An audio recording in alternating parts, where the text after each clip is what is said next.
नमस्कार विद्यार्थियों। आज का हमारा विषय है कि भक्ति काल को स्वर्णयुग क्यों कहा गया है। दरअसल आज तक हिंदी साहित्य जितना भी लिखा गया है उसको हमने मोटे तौर पर 4 भागों में विभाजित किया हुआ है। सबसे पहला जो काल है वो आदि काल है, संवत 1050 से संवत 1375 तक। उसके बाद जो काल आता है उसको हम भक्ति काल कहते हैं, संवत 1375 से संवत 1700 तक। और उसके बाद आता है रीति काल, संवत 1700 से संवत 1900 तक। और उसके बाद आता है आधुनिक काल, संवत 1900 से अब तक। यानी कि इन चारों कालों में जिस प्रकार का साहित्य लिखा गया है उस साहित्य में सर्वश्रेष्ठ साहित्य कहा जाता है भक्ति काल का। तो ऐसे क्या कारण हैं? इनके लिए एक तो हमें ये विचार करना होगा कि भक्ति काल में किस प्रकार की रचनाएं लिखी गई थी, और दूसरा उसकी उन रचनाओं की अन्य कालों से तुलनात्मक अध्ययन हमें करना होगा। तो भक्ति काल, क्योंकि सबसे पहले हम किसी भी रचना पर विचार करने से पहले ये जान लेते हैं कि उन रचनाकारों की अवधारणाएं क्या थी, उनके विचार कैसे थे। तो यदि हम भक्ति काल की रचनाओं पर विचार करें तो वहाँ पर 4 प्रकार की विचारधाराएं कवियों की दिखती हैं। जैसा कि भक्ति नाम से स्पष्ट है कि इस काल में भक्ति से संबंधित रचनाएं लिखी गई, और भक्ति एक ऐसा विषय रहा है जिसमें आत्मा, परमात्मा, इन सभी विषयों पर काफ़ी वाद विवाद रहे हैं कि आत्मा है या नहीं है, परमात्मा है या नहीं है, और यदि है वो ईश्वर तो वो कैसा है। तो भक्ति काल में भी जो ईश्वर को मानने वाले हैं वो ईश्वर के अलग अलग रूपों में विश्वास करने वाले हैं। एक पक्ष जो है वो ऐसा है जो ईश्वर के निर्गुण निराकार रूप में विश्वास करता है। निर्गुण निराकार कहने का मतलब ये नहीं है कि ईश्वर जो है उसमें कोई गुण नहीं है। निर्गुण कहने का मतलब ये है कि उसे किसी भी प्रकार के गुण और दोष, सात्विक, राजसी, तामसी, जो 3 प्रकार के गुण माने गए हैं, उसे अपनी सेवा में बांध नहीं सकते हैं। और सगुण कहने का मतलब ये है कि वो ईश्वर जो निर्गुण निराकार है अपने भक्तों के उद्धार के लिए अवतार ग्रहण करता है, एक शरीर में आता है अपने भक्तों की रक्षा के लिए। तो जो निर्गुण निराकार काव्य धारा है उसमें 2 तरह के कवि आते हैं, एक है संत और दूसरे हैं सूफी। संत जो काव्य धारा है उसको निर्गुण ज्ञान आश्रयी शाखा भी कहते हैं। निर्गुण ज्ञान आश्रयी मतलब जो ईश्वर के निर्गुण निराकार में रूप में विश्वास करते हुए ज्ञान और भक्ति के रास्ते पर चलकर उसे पाने पर बल देते हैं। निर्गुण प्रेम आश्रयी इसकी दूसरी शाखा है। निर्गुण प्रेम आश्रयी यानी कि प्रेम, पूरी तरह प्रेम के रास्ते पर चलकर ही ईश्वर को पाया जा सकता है। इनमें सूफी आते हैं। इसके अलावा सगुण काव्य धारा में राम काव्य धारा और कृष्ण काव्य धारा, 2 तरह की काव्य धाराएं आती हैं। राम काव्य धारा जैसे कि नाम से स्पष्ट है कि जो राम को अवतारी रूप में ग्रहण करके उनकी पूजा आराधना में विश्वास रखते हैं, और उसी प्रकार के काव्य उनके स्वरूप को लेकर के लिखे गए हैं। और कृष्ण काव्य धारा जैसा कि नाम से स्पष्ट है कि कृष्ण से संबंधित काव्य लिखा गया है। तो इन चारों काव्य धाराओं में हालांकि मतभेद है, मत अलग अलग हैं ईश्वर के स्वरूप को लेकर के, लेकिन इन चारों का रास्ता चाहे अलग हो पर मंजिल एक ही थी। मंजिल एक ही थी कि उस समय में जो सामान्य जनता में जो आदर्शहीनता फैली हुई थी, या सामान्य जनता जो अंधविश्वास में फंसी हुई थी, सामान्य जनता जिसमें से जो मानवीय मूल्य या आदर्श जो खत्म होते जा रहे थे, उनको वापस लेकर के आना। जहाँ इस काल से पहले का कवि और बाद का कवि राजा को खुश करने में लगा हुआ था, वहाँ इस काल के कवि सामान्य जनता को उनकी भलाई के लिए काव्य रचना कर रहे थे, उनको रास्ता दिखा रहे थे। इससे पहले जैसे आदि काल में और उससे बाद में रीति काल में कवियों का ध्यान कभी भी सामान्य जनता की तरफ नहीं गया, जबकि ये काव्य ही सामान्य जनता से जुड़ा हुआ है। विचार, भाषा, हर स्तर पर ये काव्य आम जनता से जुड़ा हुआ काव्य है। जनता में जो मूल्य, जो आदर्श खोते जा रहे थे, उनको वापस लेकर आना था।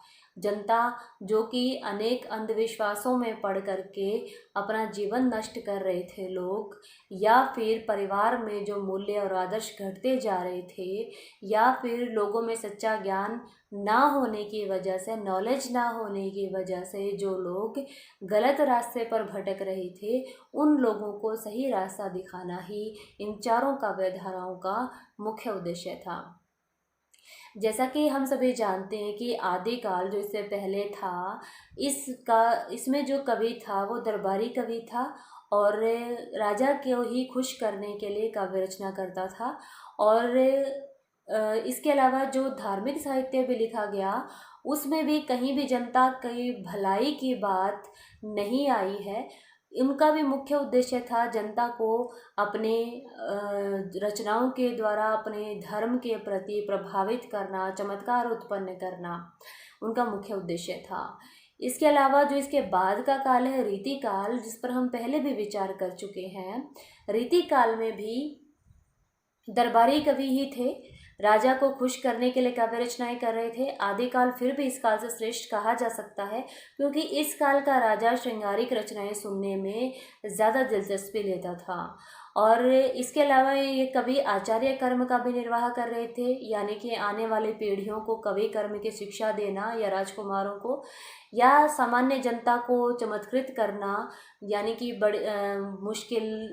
मुश्किल से मुश्किल अलंकार और छंद और भाषा का इस्तेमाल करके तो अन्य लोगों पर अपना प्रभाव डालना, इसकी कोशिश कर रहे थे रीतिकाल के जो कवि हैं। इस वजह से इस काल का भी जो काव्य है वो सामान्य जनता से दूर ही रहा, उनकी समस्याओं से दूर रहा। इसके बाद जो आधुनिक काल आता है वो इन दो कालों से श्रेष्ठ कहा जा सकता है। इस काल में साहित्य को एक नई दिशा मिली, गद्य का विकास हुआ, निबंध, नाटक, कहानियाँ, ये यात्रा वृत्तांत हैं, डायरी है, रिपोर्ट साहित्य है, उपन्यास हैं, तो बहुत सारी गद्य की विधाएं इस काल में अवतरित हुई। परंतु जैसा कि हम जानते हैं कि गद्य इससे पहले नहीं था, पद्य में ही रचनाएं लिखी जा रही थी, नाटक आदि भी लिखे जा रहे थे, वो पद्य में ही लिखे जा रहे थे। तो इसी काल में उनका आविर्भाव हुआ था, और अन्य दो कालों से श्रेष्ठ होने के बावजूद भावना और शिल्प के स्तर पर भक्ति काल इस काल से भी श्रेष्ठ है।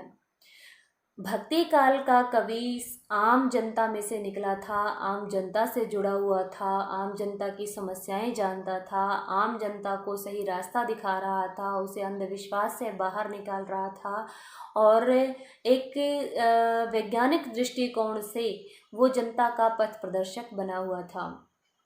और जैसा कि सामान्य जनता से वो जुड़ा हुआ था, इसलिए उसकी भाषा जो थी वो भी सामान्य जनता की ही भाषा थी। उसमें कहीं चमत्कार प्रदर्शन की प्रवृत्ति नहीं थी, कहीं मुश्किल भाषा का इस्तेमाल उन्होंने नहीं किया था, और जनसाधारण के इतना निकट था कि आज भी मीरा के, सूर के और जो कबीरदास जी हैं, इनके पद जो है सामान्य जनता के द्वारा गाए जाते हैं। घर घर में रामचरितमानस का पाठ होता है, और रामचरितमानस जिसके माध्यम से तत्कालीन समाज को भी और आने वाली पीढ़ियों को भी शिक्षा दी गई कि आदर्श राजा कैसा होता है, आदर्श पति भाई कैसा होता है, पति कैसा होता है, पुत्र कैसा होता है, आदर्श सेवक कैसा होता है। तो इन सब के माध्यम से सामान्य जनता के सामने एक मिसाल रखी गई, और समाज में जो अराजकता फैल रही थी या मूल्यहीनता आ रही थी उसको दूर करने की कोशिश की गई। इसके साथ ही साथ जो वर्ण व्यवस्था थी वो समस्या थी ही हिंदू समाज में। मुसलमानों के आ जाने पर हिंदू और मुस्लिम इनके झगड़े भी आम हो गए थे, चाहे वो पूजा पद्धति के आधार पर, धर्म के नाम पर हो, भाषा के नाम पर हो। तो इन्होंने ये संदेश दिया कि हिंदू हो या मुसलमान, सभी आपस में भाई भाई हैं, भगवान ने किसी में भेदभाव नहीं किया है, और ईश्वर जो है वो एक ही है, उसके नाम पर लड़ना व्यर्थ है। वर्ण व्यवस्था का भी इन्होंने विरोध किया, और इंसान को इंसान के ही नज़रिए से देखने पर बल दिया। तो इन्होंने पूरी कोशिश की कि समाज में जितने भी हिंदू समाज में या मुसलमानों के आ जाने के बाद जो भी समस्याएं थी, जो बुराइयां थी, उनको दूर करने की उन्होंने कोशिश की। चाहे वो हिंदू समाज में अन्य अनेक देवी देवताओं के नाम पर जो लड़ाई झगड़ा था, या वर्ण व्यवस्था का झगड़ा था, या मुसलमानों और हिंदुओं का आपसी झगड़ा था, उस झगड़े को दूर करने की के लिए उन्होंने भरसक प्रयास किए। और ये जो काल था, ये हम कह सकते हैं कि इस काल में स्वान्त्य सुखाय रचनाएं तो की गई। स्वान्त्य सुखाय मतलब अपनी खुशी के लिए, साथ ही बहुजन हिताय यानी कि जो उस समय का समाज था या आगे आने वाली जो पीढ़ियां थी उनके लिए भी एक हित की भावना, एक संदेश जो है उनके लिए छिपा हुआ था। तो हम कह सकते हैं कि ये जो काल है अपने पहले के कालों और बाद के कालों से सर्वश्रेष्ठ काल रहा है, रचना के तौर पर, भावों के तौर पर और शिल्प के तौर पर भी। तो उम्मीद है आपको ये समझ में आया होगा टॉपिक। धन्यवाद।